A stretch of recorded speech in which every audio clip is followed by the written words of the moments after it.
What's up, everybody? Thanks for joining the Freedom Ticket again. I hope you've been able to listen to the first couple modules.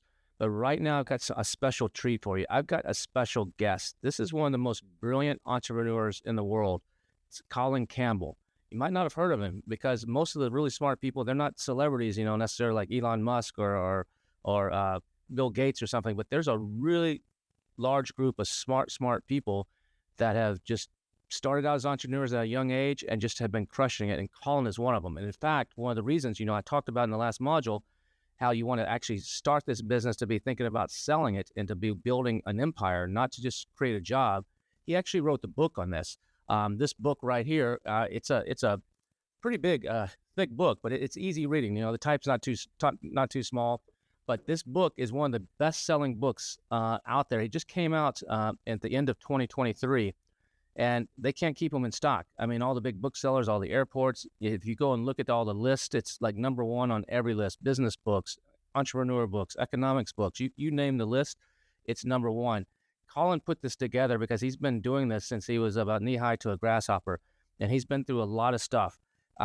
He's sold many companies, from the internet space. He's running the e-commerce space.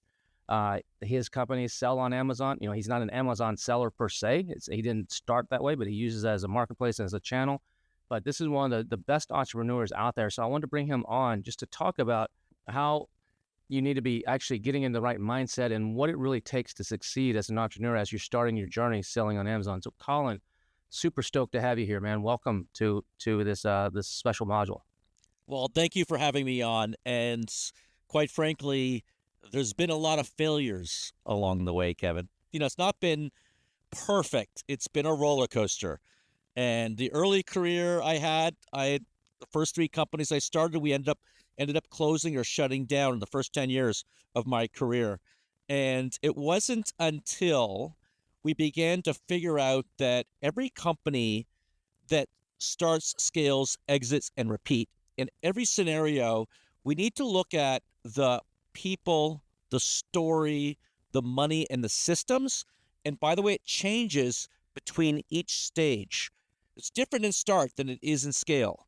It's different in exit than it is in scale. And it's also different in repeat. And we sort of took that formula. We spent 10 years writing this book, over 200 interviews, of which about 50 are in the book. And it's really a compilation of stories that draw conclusions. And you can get this book, and I recommend everybody go out, check it on Amazon, Amazon.com. Just type in his name or start, scale, exit, repeat. I recommend you actually buy this book to supplement you as it's not an Amazon-specific book. It's an entrepreneur, business mind, marketing type of book. So it's not going to tell you, here's how you launch a listing necessarily on Amazon, but it's going to give you that framework that's really important, that foundational knowledge, and to learn from someone that's been doing this. So Colin, what do you think it actually takes? You see a lot of people, you got people that work for you and they're like, yeah, I'm tired of working, getting a paycheck. I'm going to go start my own business. What do you see that it takes to be successful as an entrepreneur? What is it? Is it money? Is it mindset? Is it work ethic? Is it luck? What is it that do you feel, and we all, like you said, we're risk takers. We have failures. I've had failures too. What is it you think is fundamental that everybody listening needs to actually understand to be a successful entrepreneur? What do you got to have? Well, really, I think it's all about understanding unique problems. My son once found a $20 bill on the ground, and he said, "Oh, I was lucky." And I said, "No, you were observant." Anyone out there who wants to start a business, because trust me, ideas are everywhere. We are in a very incredible time. There's a lot of paradigm shifts occurring, a lot of technology shifts, especially around AI. And there's a lot of opportunity if you're in an industry you love, if you're working at a job and you begin to see bottlenecks or issues in that industry, or how to apply AI into that company, believe it or not, there's other companies that you can help with the AI as well. So there's opportunities everywhere. It's just about being observant. It's about being aware of that $20 bill that's sitting there on the ground. And once you're aware, you begin to look around, and it's actually a little bit of a game. You can have a little bit of fun with this because you can begin to think, okay, this is a pretty cool idea. So the next step we're going to do Kevin, is we're going to go from this idea to acting on it.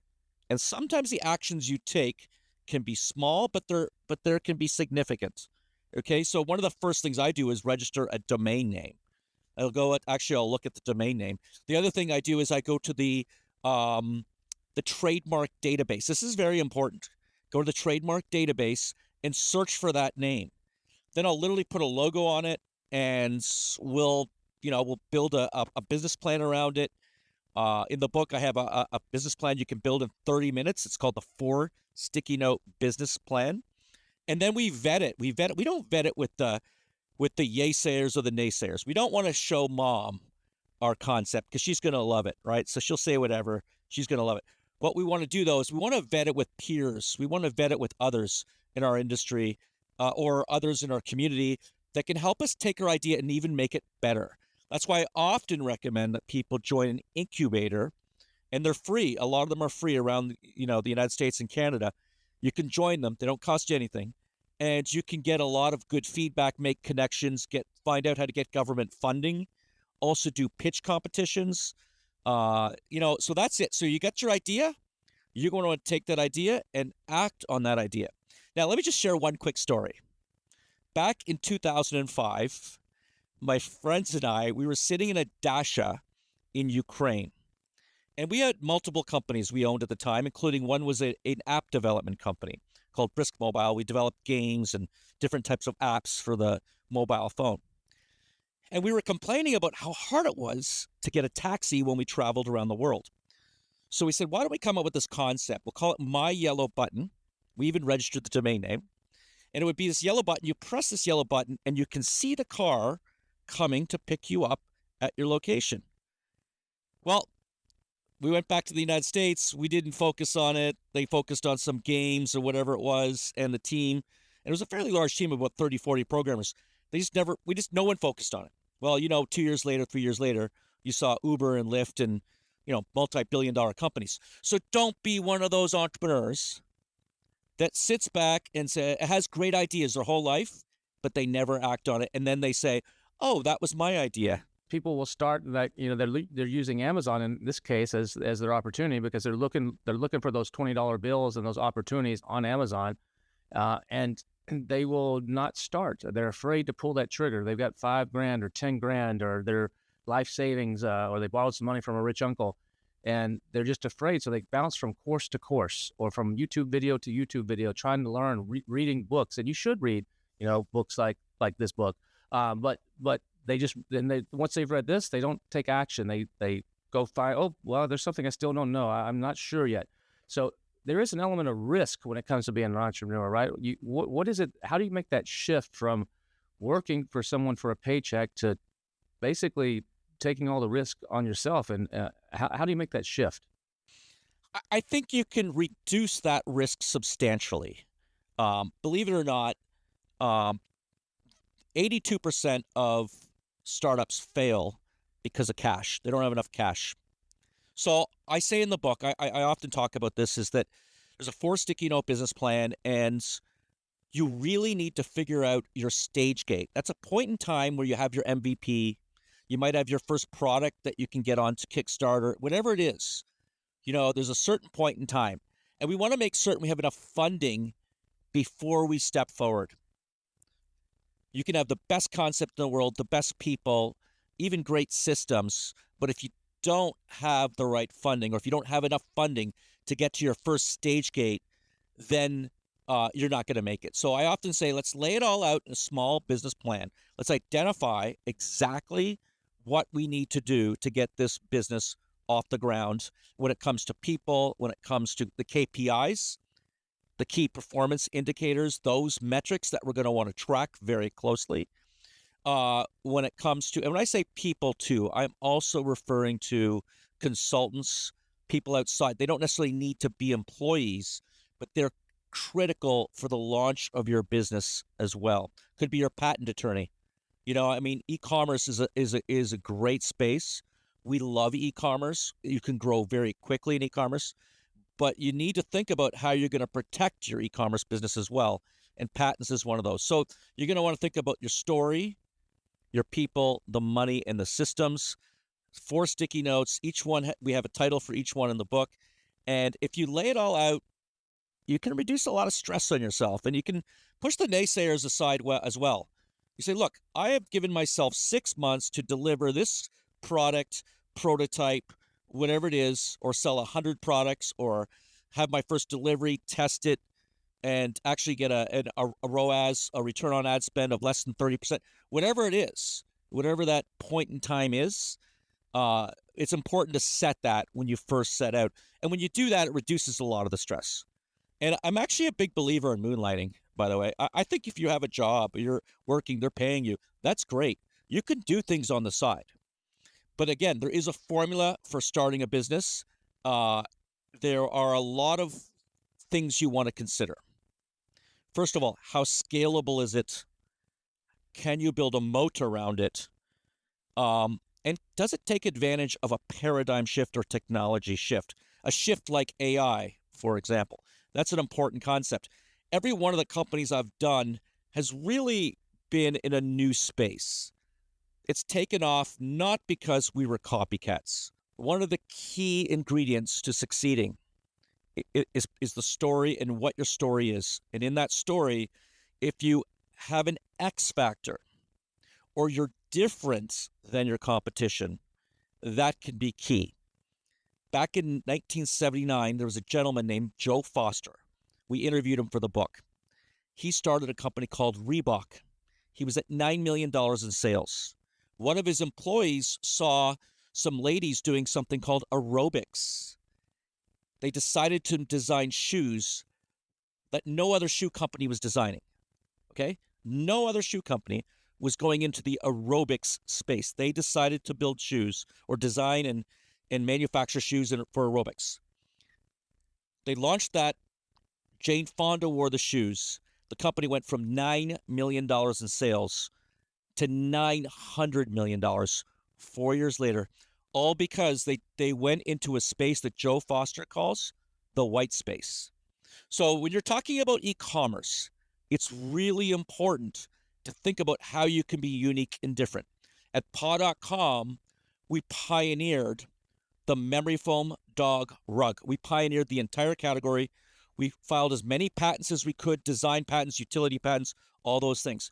Then we pioneered waterproof blankets for they're really protectors for your furniture, your bed, your car, your couch, for going to the park if you want to be in the park with your dog.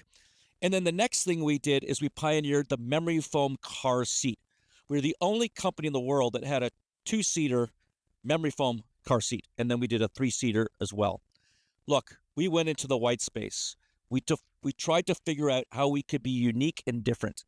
And then that company hit $39 million 3 years in a row on the Inc. 5000 fastest growing companies in America, and it continues to deliver unique and different products. But we had to learn this lesson. Test and fail more. Scale winners quickly and kill losers fast. We made a lot of mistakes by not following that creed. Test and fail more. Scale winners quickly. Cut losers fast.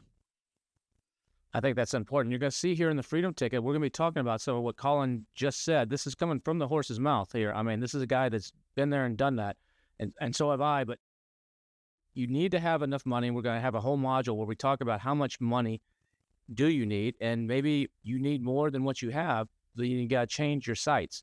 So if you're looking at a product opportunity, and you're going to need, you do the math on it. I'll show you how to do this in later modules, and you need 20 grand. Maybe you don't have 20 grand. You only have 10 grand. So you have to change and look for another white space, another product that you can actually do for the 10 grand. And I'm going to go into all the details in one of the later modules of how to do that reverse math and how to narrow in. And we're going to show you with using Helium-10 and a bunch of the other tools exactly what Colin just talked about. This applies to all industries, but when it comes specifically to Amazon, how to find that white space, how to find where that demand is, and then come in and not be a Me Too product, or not just copy somebody else and just change the logo or add a warranty card or have 2 units instead of 1 or something, but actually truly be innovative and differentiate your product. That's critical. That's critical. And to build that moat around you like he said, these are all fundamental things, whether you're selling on Amazon, you're going to Kickstarter, you're starting in the next McDonald's, whatever it is. These are fundamental things that are super important. So once you've actually hit this and you've pulled that trigger and you've started and things are starting to rock and roll, what's the next thing before you can really start scaling this up quickly that you need to be cognizant of as an entrepreneur starting a new business, specifically e-com? Yeah. Okay. So I don't care if it's e-com. I don't care what business it is, but the number one thing that holds 98% of companies in America fail to scale. The number one thing that holds them back is the entrepreneur themselves. They fail to get out of the way. The company's too driven by the personality of that entrepreneur. But by the way, is what helped you succeed in Start. So in Start, it's all about the entrepreneur and the intuition of the entrepreneur. And, you're connecting with your people and you're making things happen. But as you begin to move into scale, we need to learn how to delegate responsibilities and not just tasks. See, my wife and I, we own a school in Fort Lauderdale, and she runs the school. She does not follow by this creed. She does not. We have, I don't know, 80 parents, 100 students, 17 teachers, but she runs the school and she delegates tasks. Almost every night she's up at 3:00 in the morning thinking about all of the challenges that she has to deal with because she hasn't delegated those. And really it's a shift in mindset. And the other thing that I would say, it's important to think about your business 10 times larger. I call it scaling in zeros, right? Adding a zero of profit, a zero of revenue. We want to scale to 10 times our size. In order to do that, we need to think like an organization that already is 10 times the size. And we need to hire the people with runway, the people who've done that, who've already been there, who've already been running the companies at that size or have taken a company from 100,000 to 1 million. And we need to begin to implement systems.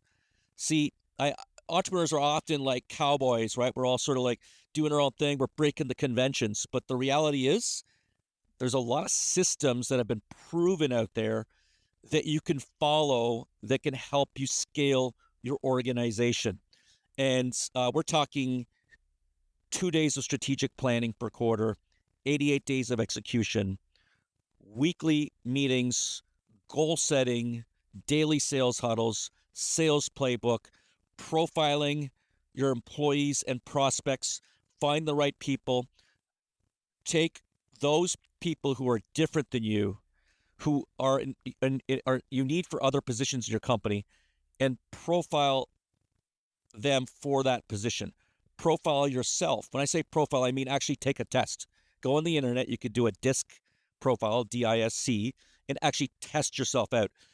Figure out who you are, what your strengths are. I'm not good at sales. I'm really not. And so I hire other people who are good at sales, who can do that cold calling and who can handle rejection constantly. I can't handle rejection. It's just not something I can handle very well. But, and then I hire somebody who can do technology. And once you've identified the positions in your company, the profiles of those positions, then you can hire the right people, fill that in, and scale your company.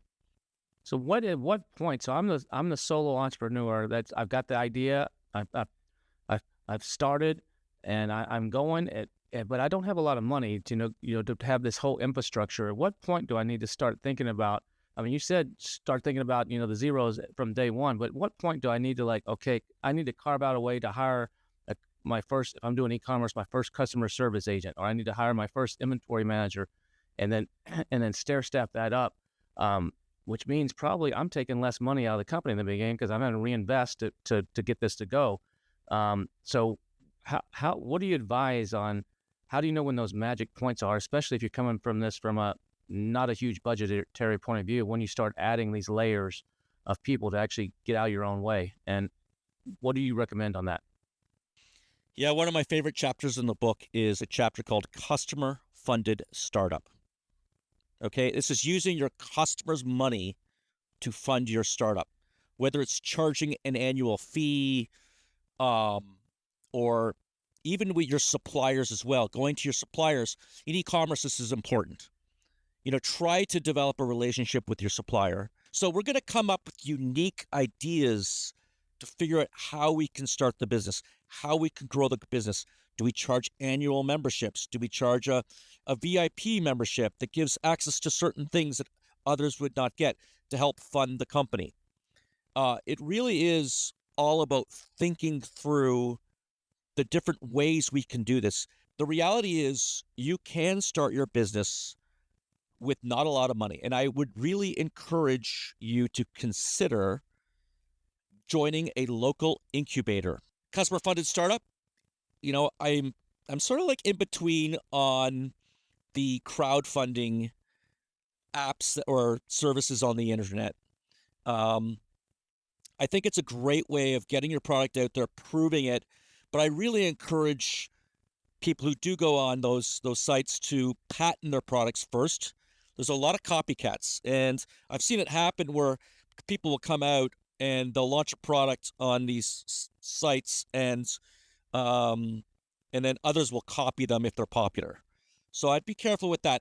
Yeah, and 2 points. I just want to just give you a couple of examples of what he just talked about. One is on like Kickstarter, like what he said, get the patent and get the IP protection on that before you actually showed up there. But there's 2015, there was something called a bunch of balloons. And this guy developed, when you do water balloon fights with the kids, you'd have to sit there and put the water balloon on the spot, on the faucet and fill them up one at a time, tie them off. Well, he developed some sort of thing that you attach and has like 20 different or 30 different rings coming off of it. And it'll fill 20 balloons all at once. And you hit one little thing and it ties them. It's like beautiful.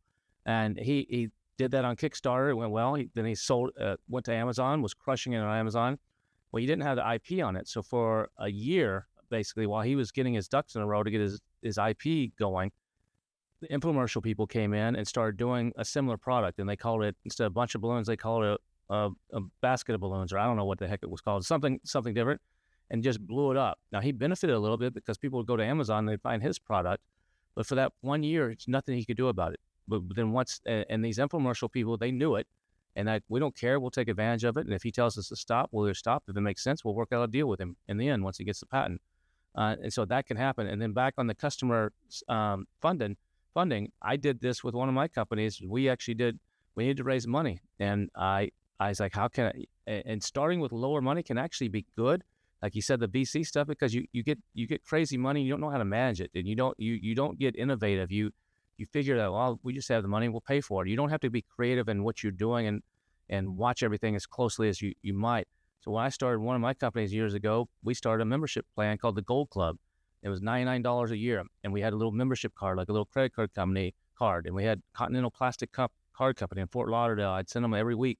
Here's the names of the people that emboss, who had signed up, and they emboss it and send them out to them. And they got discounts on our product, like 10% discount. And they got some other special bonus things. And it did so well. I was like, we raised 40, 50 grand, sold 400 or 500 of these to our customers. I was like, this is a good idea. How can I do it again? So I came up with the Platinum Club. Okay, now you can upgrade to the $199 one. And then we had another level above that down the road. It would trickle off. So if there's 500 people in the gold, there might be 250 in the platinum, and then 100 in the diamond or whatever the next one was. But each one of those was basically a cash in advance fundraiser. And they got a discount on the products so that they're still buying products from them. Yeah, I'm giving them 10% off, but I got that money up front when I needed it with basically 0% interest, and nobody looking over my shoulder saying, how are you spending my money? So those are important things to be thinking about. Now, that's a little bit more difficult to do when you're selling on Amazon specifically, but there are creative ways, like you said, with the suppliers. It might not be your first order, but if you can show a plan and of actions, like here's where our plan, let's work together as a partner. You may have to go to a different factory, but there are factories out there that if you can show that you look like you know what you're doing, they want to partner with you. They want that long-term effect. And if you can show that on paper, like here's the master plan, work with me on this. And you might only get, your terms might be, 30-70 on the first order, 30% down, 70% when it's ready to ship. But then the next order, you can put benchmarks. Say, if we hit this target, if we sell these first 1,000 in 2 months, will you agree that the next order we flip this, where I get, instead of 70%, I put 20% down, and I pay 30% when it's ready to ship, and you give me 50% on the flip side. 60 days later, and you can negotiate all this negotiating. These factories, they get terms from the Chinese government, so sometimes they don't even have to use their own money. So there's lots of ways to be innovative on doing it. So once you've done this, Colin, how you start to scale? You're hiring the people and you're ramping up. When is it that you start thinking about the exit, and what's the steps as you're scaling to actually start preparing for an exit where you're going to sell this business?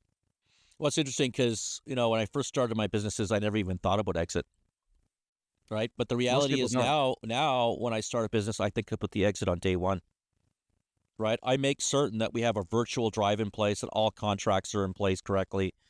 I try to identify who would be the company that would buy our company. Like, for instance, we actually did identify in 2012, we had a company called .club, which was an alternative to .com, .net, .org, .shop, right? And so we had a company called .club, and we said right away, you know what? We're going to build this company and sell to GoDaddy.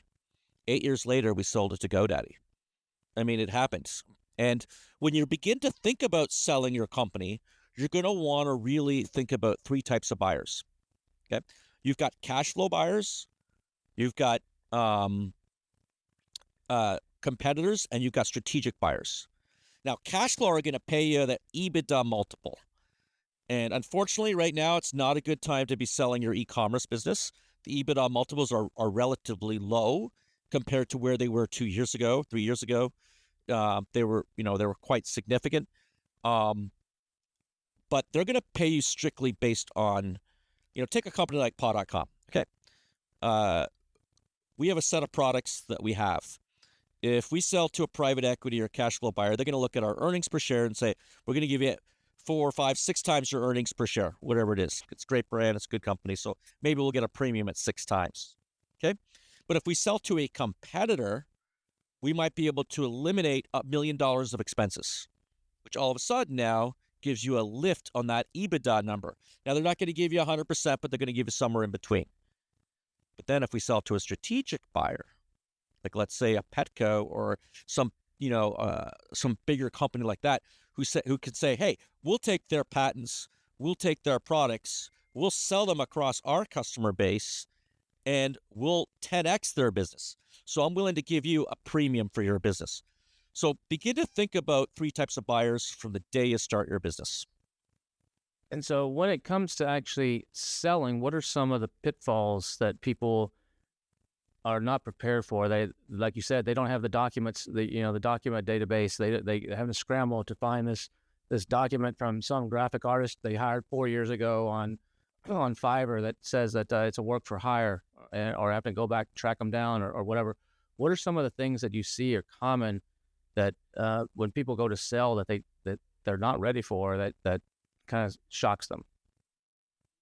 Okay, it goes back to the story, people, money, and systems. Okay, at each stage is different. Now, an exit, the story, we're going to want to make it sound sexy. Okay, we really want to step that up when we're selling it. The people, again, here's where the entrepreneur gets in the way.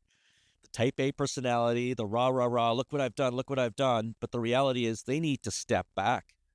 They need to promote their people, and they need to demote themselves. Because the reality is most entrepreneurs that sell a company are not with that company 3 years later. And the buyers know that. Entrepreneurs are kooky. They're kooky by nature. Let's admit it, right? So they know that. And because of that, we're going to want to check our ego at the door. This is very, very important when we're considering selling a company. And then we also want to think about the right time to sell. In the book, I have a chapter saying timing is 50% of the value. Well, in e-commerce, that might be very conservative because 2 years ago, valuations were here and they came down probably more than 50%, probably down about 70, 80%. Companies like BarkBox went from 3.5 billion to 150 million. Allbirds, I don't know if you remember that company. It had a similar, got crushed similarly. Now, good news is we hit the bottom a year ago. or a year and a half ago, especially when container costs were like crazy from China. That was sort of the bottom. The market is starting to come up again. So this is a time to build your e-commerce business. We want to be in build mode.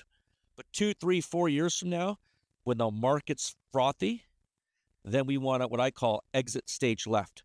We want to look for signs of froth.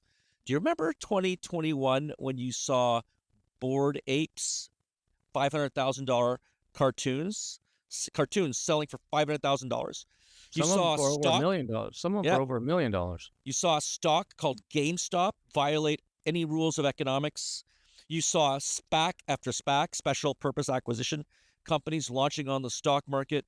You saw IPOs were like every week on the stock market. The market was hot.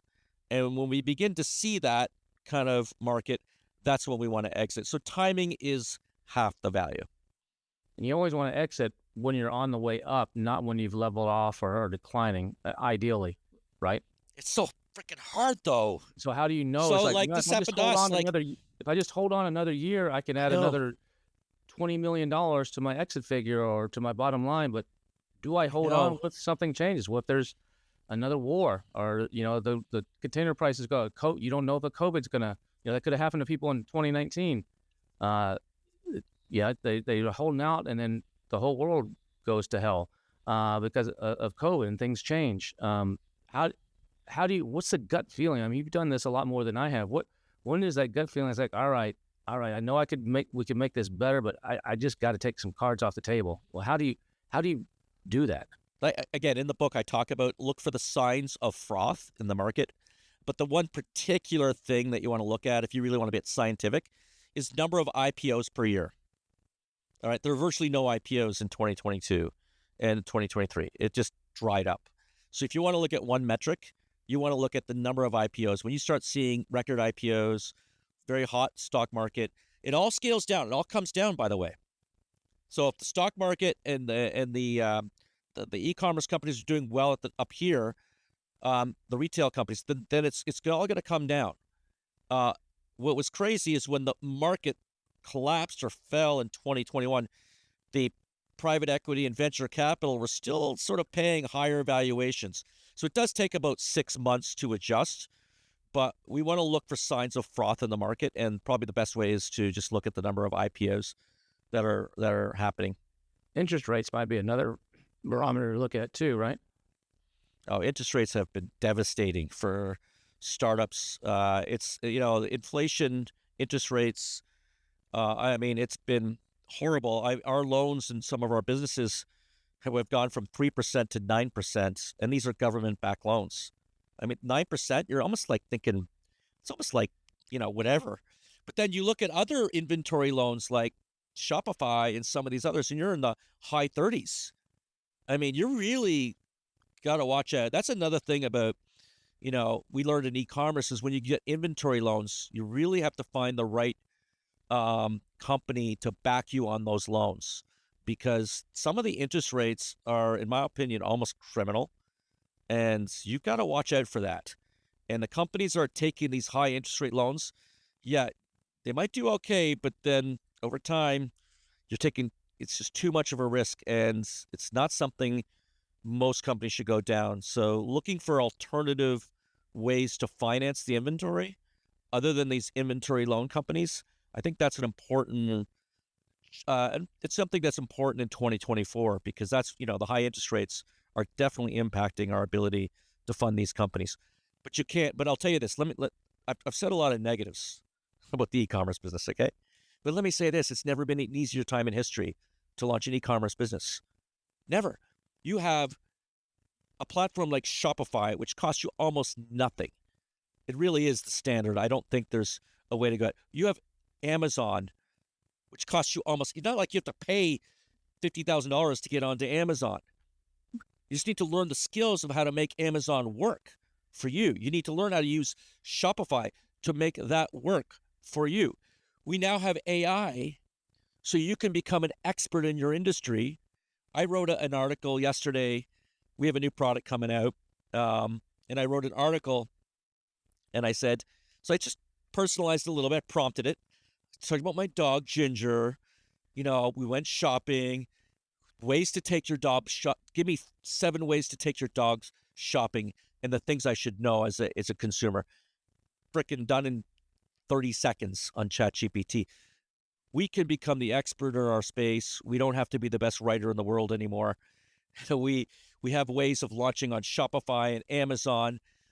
It's just simply about learning these systems and applying these systems to deliver success. It's about the fundamentals. It's about fundamentals, and the psychology of buying and the fundamentals of business really don't change. The tools change, the marketplaces may change, but the fundamentals is, if you can master that, and that's what we teach you in the Freedom Ticket, is how to master those fundamentals. We're not teaching you, these are the 20 steps to launch your product on Amazon. A lot of people, you can go to YouTube and find someone says, step 1, do this, step 2, do this. Here's the formula. That's not what we're going to teach you. We're going to teach you how basic fundamentals so you can carve this path based on what you see the opportunities and based on what your goals are. And that's where we want to leave you. So once you scale this up and you've exited, the next step is just like my friends David and Leah that I've talked about here in the course. They've done it like 4 times. They've started, they built it, they scaled it, they've exited, and then they've repeated it in a different category. So how do you, some guys, they hit that magic number and they're like, okay, I'm going to retire now. But what I always see is that somebody that's, say at 35 or 40 years old, they have a $5 million exit and they're like, all right, I'm done. And then for a year they play around, they travel, they goof around, make some investments, and then they get bored. And they're like, all right, what I got to do something. So they're back in the game doing something, maybe the same kind of thing and maybe something else. So what is it when you repeat, what is it that you've learned from these first 3 steps that you got to take with you to repeat it and to give your chance to just leverage up and to scale up and to have some fun and do this again and maybe even make more money? Yeah, and in the book we break it down again into story, people, money, and systems, and that changes in repeat. Right? I talk a lot about you become a brand as an entrepreneur. Everyone's a brand. Everyone. If someone's going to invest in your business, then you have to be a brand. And that means you have to own the front page of Google. When Forbes, when I first started talking with them and they published the book, they said, you've got to change your name, Colin. I said, what are you talking about? Your name's Colin Campbell. There's thousands of Colin Campbells out there. You're not going to be on the front page of Google. So I changed the name to Colin C. Campbell.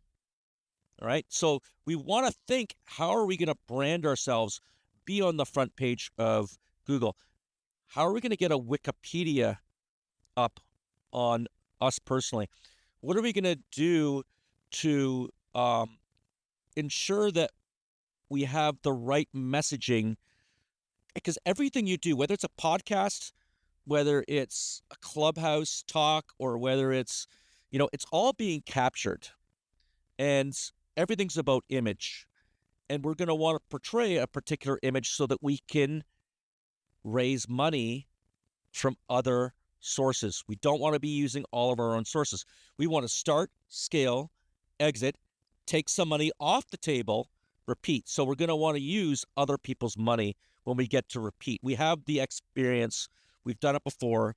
And there are a lot of benefits of using other people's money. Sometimes it can actually expand your network of advisors.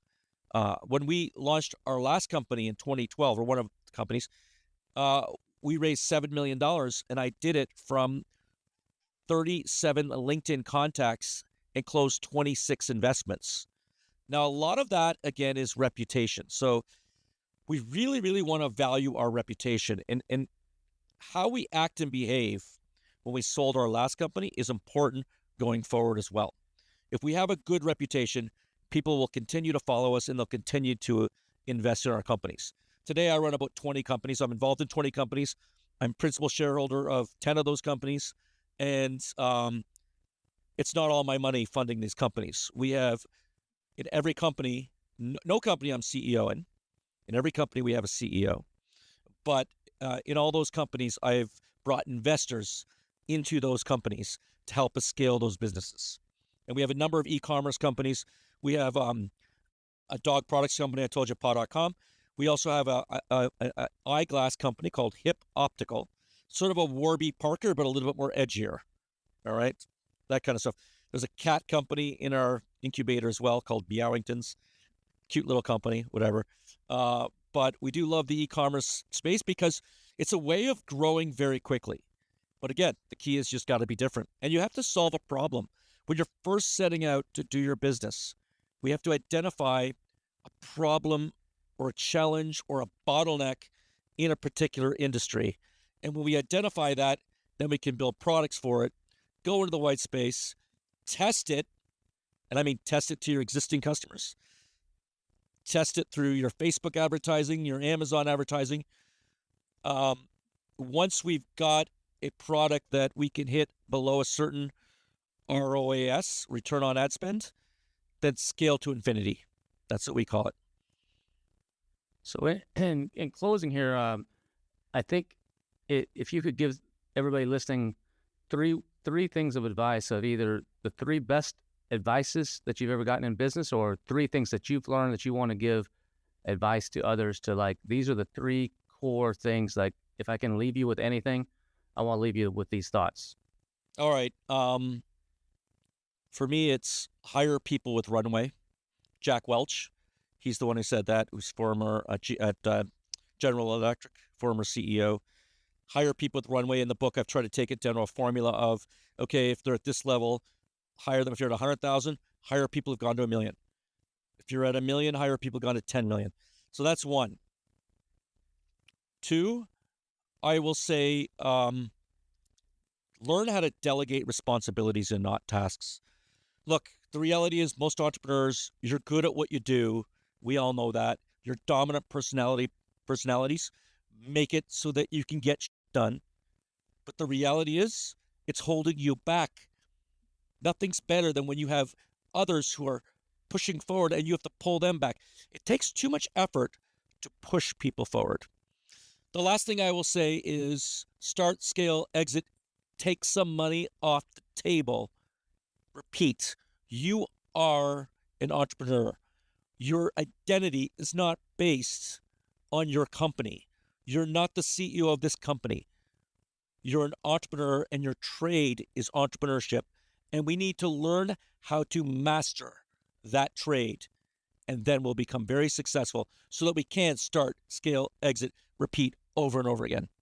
Colin, I really want to thank you for your time here. This has been really great. Hopefully everybody listening, you've gotten a little bit of motivation, some ideas off of this. This is someone that's done it, and it applies to whether you're doing an Amazon business or if you decide not to do Amazon after taking the course and to go in a different direction. I think the lessons that Colin has imparted here are invaluable. If you want to learn more and go into detail, make sure you go on Amazon and grab this book.